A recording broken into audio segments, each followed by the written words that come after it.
મેળવીશું. અંશ પહેલા તો શું?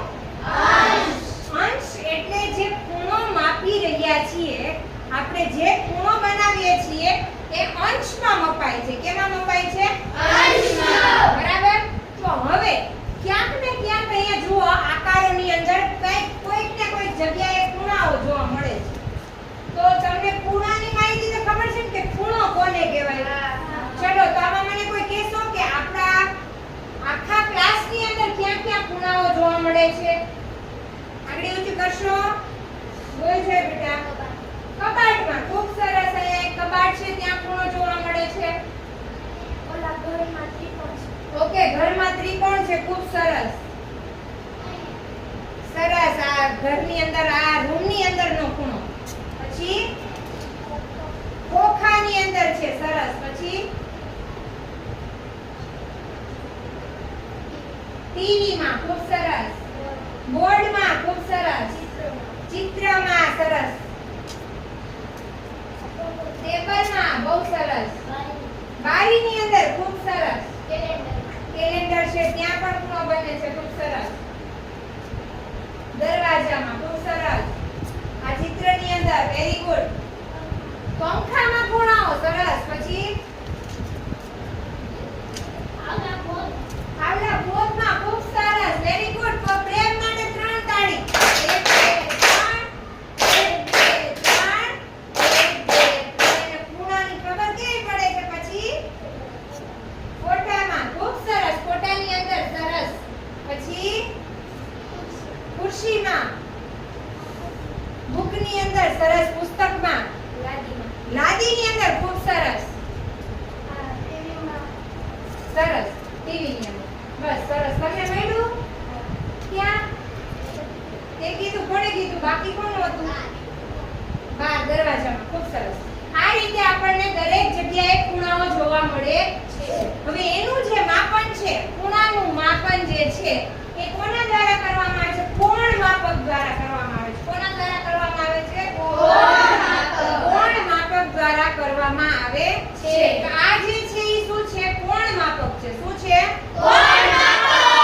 કોણ એટલે ખૂણો. કોણ એટલે શું? ખૂણો. અને માપક એટલે માપવા વાળું. ખૂણાને માપવા વાળાને શું કહેવાય? કોણ માપક કહેવાય છે. આ રીતે ખૂણા માપવાના સાધનને શું કહેવાય? કોણ માપક. હવે તમારે આની અંદર જોવાનું છે કે 90 અંશનો ખૂણો આપણે જે બનાવ્યો છે એ આપણે જે આકાર બનાવ્યો છે કેનો બનાવ્યો છે? કોણ માપકનો બનાવ્યો છે. કેનો બનાવ્યો છે? કોણ માપક. તમારા બધા પાસે આવું કોણ માપક છે. છે ને તમારા પાસે? હવે આ કોણ માપક છે એના ક્યાંથી એનું શરૂઆત થાય છે? કયા બિંદુથી શરૂઆત થાય છે? તો આ આપણું એક કોણ માપક છે. આપણે તમામના માપ જાણી લઈએ. તો શરૂઆત કરીએ. અહીંયા આ જે છે અહીંયા હંમેશા કોણ માપકને રાખવામાં આવે છે. તો આને શું કહેવાય? કેન્દ્ર કહેવાય. શું કહેવાય? કેન્દ્ર. કેન્દ્ર ઉપર આ બેન જ્યાં બેઠી ઊભી છે ને એ કેન્દ્ર છે. કેન્દ્ર ઉપર કોણ માપકને રાખવામાં આવે છે. ઊભી રાખવા. અને આ રીતે તમામ ખૂણાઓ છે એ બને છે કોણ માપકના. બરાબર? તો ચલો આપણે 10 ના ગાળા લઈ અને કોણ માપકને યાદ કરીએ. કોણ માપકના માપને જાણીએ. તો પેલો ખૂણો કયો છે? શૂન્ય. શૂન્ય. તો જરા જોરથી બોલજો. શૂન્ય અંશ બોલવાનું. બરાબર? પાછળ બોલો. શૂન્ય અંશ. અંશ. Very good. 20. બોલો આગળ. અંશ. Very good. Very good. બોલવા માટે સરસ સરસ. 80 અંશ. 90 અંશ. 110 અંશ. 120 અંશ. 130 અંશ. 140 અંશ. 150 અંશ. 160 અંશ. 180 અંશ. ખૂબ સરસ. અને કેન્દ્ર. શું? કેન્દ્રથી 10 અને કેન્દ્રથી 80 હંમેશા એક લીટીમાં હોવા જોઈએ. અને અહીંયા જે ખૂણો છે એ કયો હોવો જોઈએ? 90 અંશનો ખૂણો. કયો ખૂણો? 90 અંશનો ખૂણો. 90 અંશનો ખૂણો છે. 90 અંશનો ખૂણો. બરાબર? તો 90 અંશનો ખૂણો અહીંયા છે. આ બાજુ કયો ખૂણો છે? 0 અંશનો ખૂણો. આ બાજુ કયો?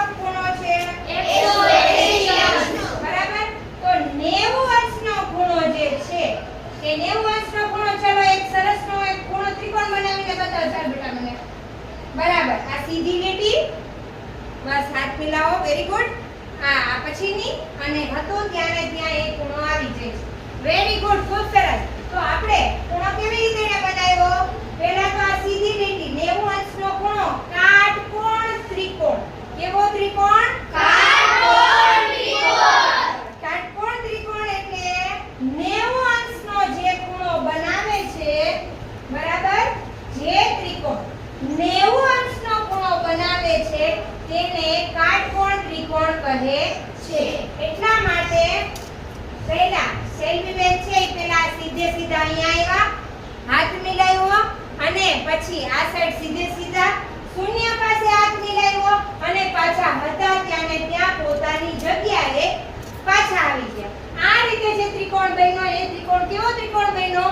કાટકોણ ત્રિકોણ. એને કેટલા અંશનો ખૂણો બનાવ્યો હશે? 90 અંશનો. કેટલા અંશનો ખૂણો બનાવ્યો હશે? 90 અંશનો. આવી જ રીતે 90 અંશનો ખૂણો તો કાટકોણ, તો 90 અંશથી નાનો ખૂણો તો લઘુકોણ. કેવો ખૂણો? લઘુકોણ. 90 અંશથી નાનો તો તું આંગળીઓથી કર. સૌથી મોટું કાટકોણ. અહીંયા 90 અંશથી નાના લેવા માટે મોટા મોટો ખૂણો કયો લેવાનો છે? 90 અંશ કાટકોણ. સરસ. તો કાટકોણથી આગળ વધો. એટલે કાટકોણથી નાનું કોણ છે અહીંયા? તો કેટલા અંશ છે તારે?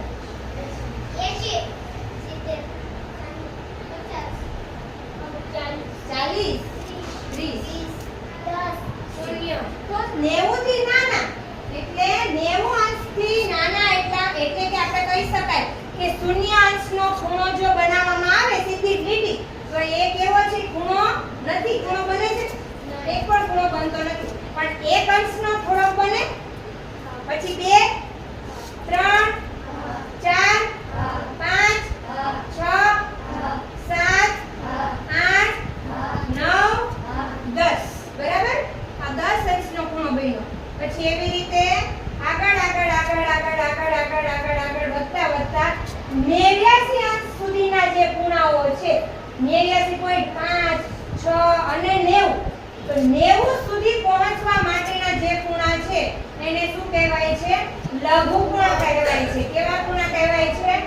લઘુકોણ. તો 0 થી 89.5 6 7 8 9 સુધીના જે ખૂણાઓ છે એને શું કહેવાય છે? લઘુકોણ કહેવાય છે. તો 90 થી નાનો, 90 થી નાનો. તો એને શું કહેવાય છે? લઘુકોણ કહેવાય છે. તો આપણે લઘુકોણને બનાવવા માટે હું પહેલા દાખલા તરીકે હું 70 અંશનો ખૂણો બનાવવા જઈ રહી છું. ઇનેશ, હું 70 અંશનો ખૂણો બનાવવા જઈ રહી છું. તો હું તારા પાસે પહેલા સીધી લીટી આવીશ. બરાબર? હવે હું આ જ ખૂણો જે છે ક્યાં જશે? શૂન્ય અંશે જશે. બરાબર? અને એ જ ખૂણો કેન્દ્ર સુધી જશે. બરાબર? તો આપણે જે ખૂણો બને છે એ પ્રોપર લઘુકોણ 90 અંશથી નાનો ખૂણો બનશે. તો કોણ માપકની મદદથી તમારે જ્યારે લઘુકોણ બનાવવાનો હોય તો કેન્દ્રથી તમારે ક્યાં સુધી જવાનું? 70 અંશનો હોય તો 70 અંશ સુધી, અને અહીંયા તમારે સીધી લીટીએ 0 અંશના ખૂણા સુધી જવું પડશે. એવી રીતે 90 થી મોટો, જે રીતે 90 આંગળીથી કરશે 90 અને 180 ની આંગળીથી કરશે 90 થી 180 અથવા 90 અંશથી મોટો ખૂણો તો એને કેવો ખૂણો કહેવાય? ગુરુકોણ કહેવાય. ગુરુ એટલે મોટો, તો 90 થી મોટા એને કેવો કહેવાય? ગુરુકોણ. તો એનો કયો ખૂણો આવશે? એમાં આપણે 10 10 ના ગાળા લઈએ છીએ તો 90 પછી 100 10 ગાળામાં. બરાબર? પછી 110 110 120 130 140 150 160 બરાબર? અને કેન્દ્ર, તો કેન્દ્રથી 90 અંશથી મોટા તો 91 અંશ હશે. ઈ કેવા હશે? લઘુકોણ હશે કે ગુરુકોણ? 91. તો 90 થી મોટા થાય 91 તો કેવો ખૂણો કહેવાય? ગુરુકોણ. 92 ગુરુકોણ. 93 ગુરુકોણ. 94 ગુરુકોણ. 89 લઘુકોણ. બરાબર? સમજાય છે ને કે 90 થી નાના તો લઘુકોણ, 90 અંશથી મોટા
ઊંચી કરવાની છે બરાબર 90 અંશ તો તારે એક જ આંગળી ઊંચી કરવાની છે બરાબર આ રીતે કરો અને 90 થી મોટા તો તમારે આ રીતે કરો બરાબર ચલો આ છે શરૂઆત 90 થી નાનાથી કરીએ હું છું 90 થી નાનો હું છું 90 થી નાનો હું છું 90 થી નાનો હું છું 90 થી નાનો મારું નામ લઘુ કોણ મારું નામ લઘુ કોણ મારું નામ લઘુ કોણ મારું નામ લઘુ કોણ હું છું કાટકોણથી નાનો હું છું કાટકોણથી નાનો હું છું કાટકોણથી નાનો હું છું કાટકોણથી નાનો મારું નામ લઘુ કોણ મારું નામ લઘુ કોણ મારું નામ લઘુ કોણ મારું નામ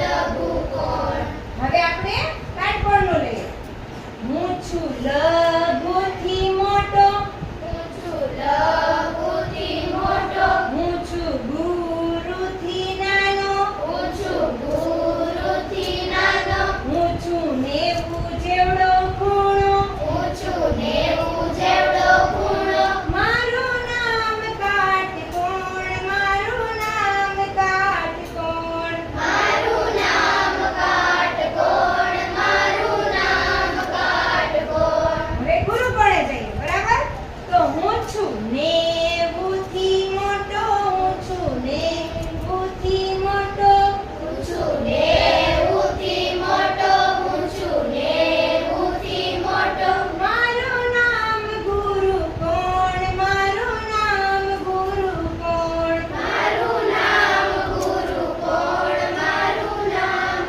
ગુરુ કોણ હું છું કાટકોણથી મોટો હું છું કાટકોણથી મોટો હું છું કાટકોણથી મોટો હું છું કાટકોણથી મોટો મારું નામ ગુરુ કોણ મારું નામ ગુરુ કોણ મારું નામ ગુરુ કોણ મારું નામ ગુરુ કોણ હું છું લઘુથી મોટો હું છું કાટકોણથી મોટો હું છું લઘુથી મોટો હું છું કાટકોણથી મોટો મારું નામ ગુરુ કોણ મારું નામ ગુરુ કોણ મારું નામ ગુરુ કોણ મારું નામ ગુરુ કોણ હવે હું તમને ત્રિકોણ આપું તો તમે ત્રિકોણ પ્રમાણે માપ લખી શકો ને ત્રિકોણ બનાવી શકો ને બનાવી શકશો ને ઓકે તો તમને સમજાઈ ગયું ને ત્રિકોણના ત્રણેય ખૂણાઓના મદદથી ખૂણોના આધારે ત્રિકોણના કેટલા પ્રકાર પડે છે ત્રિકોણનો પહેલો પ્રકાર જે 90 થી નાનો એને કેવો ત્રિકોણ કહેવાય લઘુકોણ. ત્રિકોણ આગળ બોલવાનું લઘુકોણ ત્રિકોણ 40 અંશનો ખૂણો દર્શાવતો ત્રિકોણ તો લઘુકોણ ત્રિકોણ 90 અંશનો ખૂણો દર્શાવતો ત્રિકોણ એટલે કાટકોણ ત્રિકોણ 90 થી મોટો હોય તો લઘુકોણ ત્રિકોણ ઓકે સમજાઈ ગયું ને બધાને તો આજની એક્ટિવિટીઝમાં ઘરે જઈને તમારા ઘરની